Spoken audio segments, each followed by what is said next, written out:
കൃപാസനത്തിലേക്ക് ആൾക്കാർ ഒരുപാട് പേര് പ്രാർത്ഥിക്കുന്നതിന് വേണ്ടി പോകുന്നു. അപ്പോൾ ജനങ്ങളങ്ങനെ അങ്ങോട്ട് ഒഴുകിയെത്തുന്നതിനെക്കുറിച്ച് പലർക്കും പല രീതിയിലുള്ള അഭിപ്രായങ്ങളുണ്ട്, അഭിപ്രായ വ്യത്യാസങ്ങൾ. അച്ഛൻ അതിനെ എങ്ങനെയാണ് നോക്കിക്കാണുന്നത്?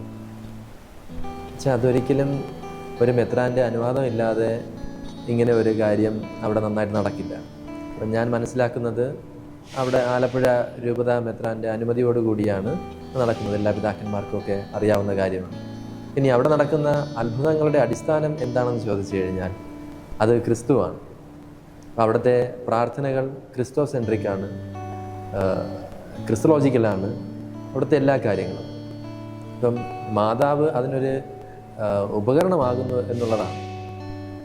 സഭയിൽ നമ്മൾ ശക്തിയേറിയ മാധ്യസ്ഥ്യം, പരിശുദ്ധ കന്യകാമറിയത്തിൻ്റെ ശക്തിയേറിയ മാധ്യസ്ഥ്യം അപേക്ഷിച്ച് നമ്മൾ പ്രാർത്ഥിക്കുന്നുണ്ട്.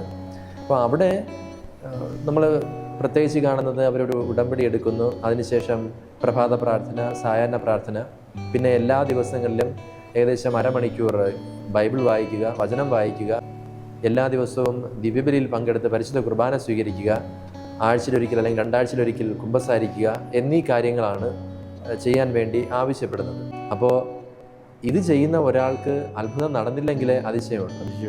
കാരണം അടിസ്ഥാനപരമായി ഒരു ക്രിസ്ത്യാനി, ഒരു കത്തോലിക്ക വിശ്വാസി ചെയ്യേണ്ട അടിസ്ഥാനപരമായ കാര്യങ്ങളാണ് അവിടെ പഠിപ്പിക്കുന്നത്. അപ്പോൾ ഇത്രയും ചെയ്യുമ്പോൾ ആദിമ ക്രൈസ്തവ സഭയിൽ നടന്ന അതേ കാര്യങ്ങൾ, അത്ഭുതങ്ങൾ, അടയാളങ്ങളെല്ലാം സംഭവിക്കും. അത് അവിടെ നിന്ന് മാത്രമല്ല, ഏത് സമൂഹത്തിൽ അങ്ങനെ ഒരു സമൂഹം അങ്ങനെ രൂപപ്പെട്ടാലും അവിടെ അത് ഉറപ്പായിട്ടും സംഭവിക്കും. അതാണ് അവിടെ നടക്കുന്നത്.